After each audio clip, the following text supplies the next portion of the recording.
Vaadake, eelmise aasta lõpus siin Riigikogu globalistid entusiastlikud hääletasid just ühinemise poolt ILO konventsiooniga, mis kohustab tööandjaid võimaldama kedagi diskrimineerimata inimväärseid töötingimusi. No kõlab väga kenasti. Aga sinna sisse vaadates selgus, et Eesti kirjutab alla ning paneb tööandjatele kohustuse tagada muu hulgas võimalus bioloogilistele meestele, kes on oma peas otsustanud, et nad on nüüd hoopis naised, siseneda segamatult naiste riietusruumidesse, duširuumidesse ja hügieeniruumidesse, sest liberaalide, globalistide ja äärmusvõuklaste aastatepikkuse väga sihikindla töö tulemusena oleme olukorras, kus igaüks, kes julgeb vastu astuda lääneriikides peaaegu igal pool läbisurutud trans- ja LGBT ideoloogiatele, saab süüdistuse diskrimineerimises, ahistamises, rassismis, sallimatuses, foobias ja milles kõiges veel, ning konkreetsed tööandjad tabavad suured trahvid, kui ta mingist transmehest töötajale ei paku lahkelt eelpool mainitud võimalusi. Me juba ILO konventsiooniga ühinemise arutelul näitasime väga selgelt, et selles sisalduv, selles uues maailmas, kus me nüüd praegu elame, rikub väga selgelt just naiste õigusi.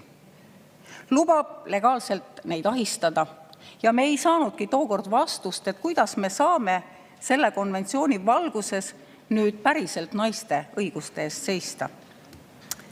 Ja nüüd me arutame siin järjekordset konventsiooni, mis sisuliselt läheb vastuollu nii selle ILO konventsiooniga, mis tagab pigem õigused mingile muule seltskonnale, kui kaitseb naisi ja tagab nende turvatunde. Siin sotsid juba jõudsid õhku visata süüdistuse laadis, et kui me küsime detailselt, kuna siin protokollis on ära nimetatud nii mehed kui naised ja nende võrdsed õigused, et kui me küsime, et kas see tagab turvatunde ka meestele, ja me teame, et on olukordi, kus mehed on vähemus, mehed on tõrjutud, mehed on ahistatud, et see tähendaks kuidagi naiste alandamist või naeruvääristamist.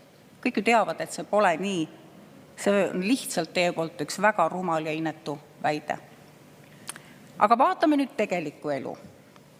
Tegelik elu siiski näitab, et hoolimata kõikidest sellistest konventsioonidest ei ole naiste olukord kuidagi paranenud.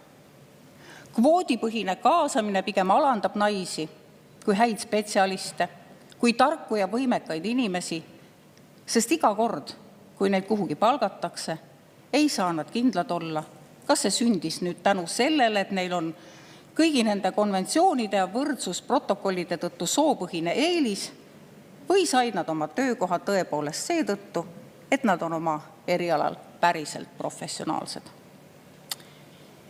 Ja mida näitab tegelik elu veel? Olukorras, kus me siin tõstame kõiki makse, elustandard halveneb, hakkama saamine väheneb ja see kõik lööb kõige valusamini just seda suurt poolt ühiskonnast, kelle eest nõretavalt just need maksude tõstjad ja kehtestajad sõnades seisavad. See kõik lööb kõige valusamini just naisi. Automaks näiteks on maal elavatele naistele väga suur löök. See tõeliselt diskrimineerib just maapiirkondades elavaid naisi, võrreldes linnas elavate naistega näiteks. Ja perede toetuste vähendamine ja lastega kodus olevatelt emadelt tervisekindlustuse äravõtmine lööb just kõige valusamalt jälle naisi. Ja võtame uue vana valitsuse kõige uuema algatuse, lõpetada pensionite indekseerimine, siis ma tuletan teile meelde, et 325 000 pensionärist on 200 000 naised, kes peavad toidu ja muude kulude kallinemisega üksi hakkama saama. Nii et lõpetame selle silmakirjaliku ja ideoloogilise hoolivuse mängimise ära ja tegeleme naiste eest seismisega päriselt. Aitäh!